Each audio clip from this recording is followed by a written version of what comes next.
Tollywood heroine Samantha తండ్రి Joseph ప్రభు గుండెపోటుతో మృతి చెందారు. ఈ విషయాన్ని ఆమె ఇన్స్టా ద్వారా వెల్లడించారు. నాన్నను ఇక కలవలేను అని పేర్కొంటూ ఆమె హార్ట్ బ్రేకింగ్ ఎమోషన్ షేర్ చేశారు. దీంతో సమంతకు సానుభూతి తెలియజేస్తూ అభిమానులను నెటిజన్లు పోస్టులు పెడుతున్నారు. ఈ పిక్ చూసారా ఎంత అందంగా ఉందో. చిన్న ఎలుకలు కొట్లాడుతున్నాయి. ఇది ఈ సంవత్సరం wildlife photograph of the year Lumix pixels choice అవార్డును గెలుచుకున్న పిక్.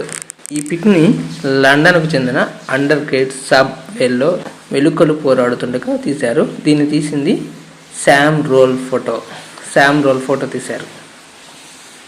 సంవత్సరానికి 2 సార్లు మాత్రమే పనిచేస్తూ లక్షల్లో జీతం తీసుకునే జాబ్ ఒకటి చెప్తాను. మీకు అసలు ఇలాంటి జాబ్ గురించి తెలుసో లేదో కూడా నాకు తెలీదు. ఈ జాబ్ వచ్చి సియోల్స్ ఫాల్స్ టవర్ అండ్ కమ్యూనికేషన్స్లో బల్బును ఒక్కసారి మార్చినందుకు ఆ ఉద్యోగికి $20,000 ఇస్తారు. 16.5 లక్షలు 16.5 లక్షలు చెల్లిస్తారు. ఈ విశేషం ఏంటంటే ఈ టవరు 1500 ఫీట్ ఎత్తులో ఉన్న టవర్కి ఎక్కి దానిపైన ఉన్న బల్బును మార్చితే చాలు. టాప్ హీరోయిన్గా వెలిగిన సమంత కొన్నాళ్లుగా వ్యక్తిత్వంగా కఠిన పరిస్థితులు ఎదుర్కొంటున్నారు. ప్రేమించి పెళ్లాడిన నాగచైతన్య నుంచి విడాకులు, ఆ తర్వాత మయోసైటిన్ వ్యాధి ఆమెను మానసికంగా శారీరకంగా కుంగదీశాయి. ఇప్పుడిప్పుడే వాటి నుంచి కోలుకుంటున్న శామ్కు తండ్రి మృతి మరో పెద్ద దెబ్బగా మారింది. కష్ట సమయంలో అండగా నిలిచిన తండ్రిని కోల్పోవడాన్ని శామ్ జీర్ణించుకోలేకపోతున్నారు.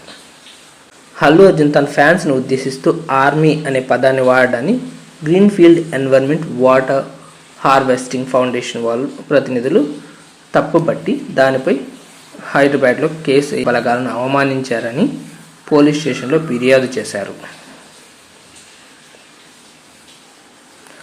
అల్లు అర్జున్పై FIR నమోదు చేయాలని డిమాండ్ చేస్తున్నారు. డిసెంబర్లో పుష్ప 2 వస్తుండడంతో కన్నప్ప వాయిదా పడిందనే ప్రచారంలో నిజం లేదని మంచు విష్ణు అన్నారు. తొలుత కన్నప్పను ఆగస్టులోనే విడుదల చేయాలనుకున్నామని, కానీ కుదరలేదన్నారు. డిసెంబర్లోనైనా రిలీజ్ చేయాలని భావించగా పోస్ట్ ప్రొడక్షన్ పనులు పూర్తి కాకపోవడంతో రిలీజ్ సాధ్యపడలేదన్నారు. అన్నీ ఆ పరమేశ్వరుడే చూసుకుంటాడని చెప్పుకొచ్చారు. ఏప్రిల్ 25న రిలీజ్ కానుంది చిత్రం. ఏప్రిల్ 25న ప్రార్థనా స్థలాల పరిరక్షణ చట్టం 1991. దేశంలోని ప్రార్థనా స్థలాల పరిరక్షణకు ఈ చట్టంలో కీలక నిబంధనలు ఉన్నాయి.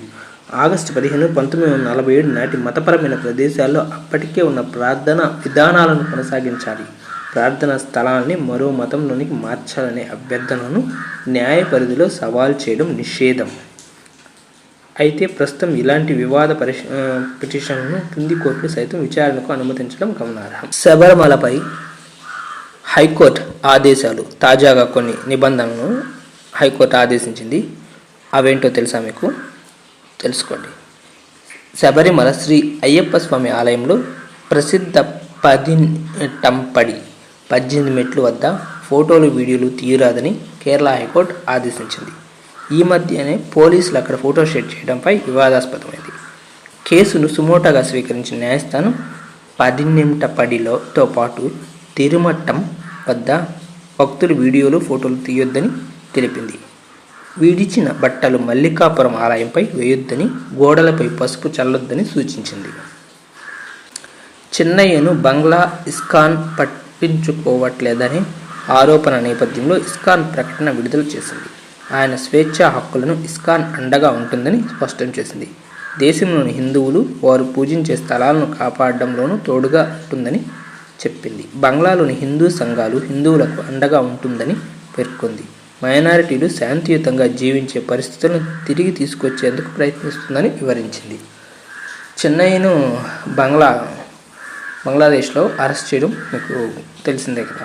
దాని గురించి global star Ram Charan game changer movie నుంచి విడుదలైన నానా హైరానా సాంగ్ సోషల్ మీడియాను ఊపేస్తుంది. ఇలా కూల్గా సాగే ఈ మెలోడీ తమ చార్ట్ బస్టర్గా నిలుస్తుందని నెటిజన్లు అభిమానులు కామెంట్ చేస్తున్నారు. శంకర్ విజువల్స్కు తమన్ మ్యూజిక్ తోడైన ఈ పాట మళ్ళీ మళ్ళీ వినాలనిపించేలా ఉంటుందన్నారు.